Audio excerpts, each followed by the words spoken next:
అదే తిరుమల లడ్డు అండి. నేనేమంటున్నానంటే తిరుమల లడ్డు వెరీ ఇంపార్టెంట్. కానీ అన్ని మతాల్లో మనకేంటంటే చర్చ్, దర్గా ఇవి ఉన్నాయి. అక్కడ అన్ని చోట్ల కూడా ఏంటంటే ప్రసాదాలు ఇవన్నీ చేస్తుంటారు. ఇప్పుడు వాళ్ళ ఆరోపణ ఏంటంటే దాంట్లో యానిమల్ ఫ్యాట్ అనేది మిక్స్ అయి ఉంది అని చెప్పారు. సరే కొందరేమో చెక్ చేసాం ఉందంటున్నారు. సరే ఉందనుకుంటే మరి అక్కడ ఉన్న బోర్డు వాళ్ళు ఏం చేశారు? అక్కడ ఉన్న ఒఫీషియల్స్ ఏం చేశారు?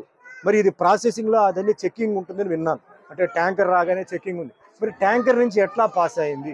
కాబట్టి ఇది చాలా జాగ్రత్తగా పరిశీలించి ఎవరైతే తప్పు చేస్తారో వాళ్ళని కఠినంగా శిక్షించాలి. ఎందుకంటే అనుమానం ఒక్కసారి వచ్చిన తర్వాత అది అందరి మీద పోతుంది. వాళ్ళు చేశారో లేదో.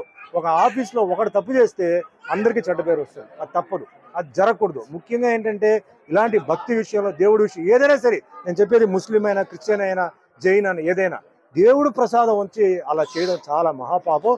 అందులో వెంకటేశ్వర స్వామి పాత్ర నేను చేశాను. తిరుమలకు ఈరోజు ఏంటంటే భారతదేశం కాదు, ప్రపంచం నుంచి వస్తున్నారు. లడ్డు అంటే అంత ఒక సెంటిమెంట్. ఆ లడ్డు ఎన్నో ఊరికి కొరియర్లు వెళ్తుంది. ఆ లడ్డు అంటే ఒక అది అది అంటే తింటేనే ఏదో ఆరోగ్యం బాగాలేకపోతే మాకు ఆ లడ్డు తినేసిన తర్వాత మాకు బాగుంది అంటే అంత సెంటిమెంట్ ఉన్న ఒక లడ్డుని అలా చేసేవాళ్ళని వదలకూడదు. దీనికి నేను చెప్తున్నాను, దీనికి ఎంతైనా సరే అదే మాదిరిగా ఇప్పుడు ఎన్నో బిల్లు పాస్ చేస్తున్నారండి. పార్లమెంట్లో ఎన్నో బిల్లు పాస్ చేస్తున్నారు. నేనేం చెప్తానంటే మన భారతదేశంలో ఎన్నో మతాలు ఉన్నాయి. అంటే Hindu, Muslim, Christian, Sikh, Parsi, Jain, Buddhist ఉంది. మరి ఈ మతాలని ఈ విధంగా అన్యాయం చేయకుండా కాపాడడానికి ఒక బిల్లు పాస్ చేయండి. ఇలాంటి విషయాలు ఎవడైతే తప్పు చేసాడో వేయండి లోపల 2 సంవత్సరాలకి. అది ఎంతోమంది మనోభావాన్ని అది ఇబ్బంది పెడుతుంది, కష్టపడుతుంది.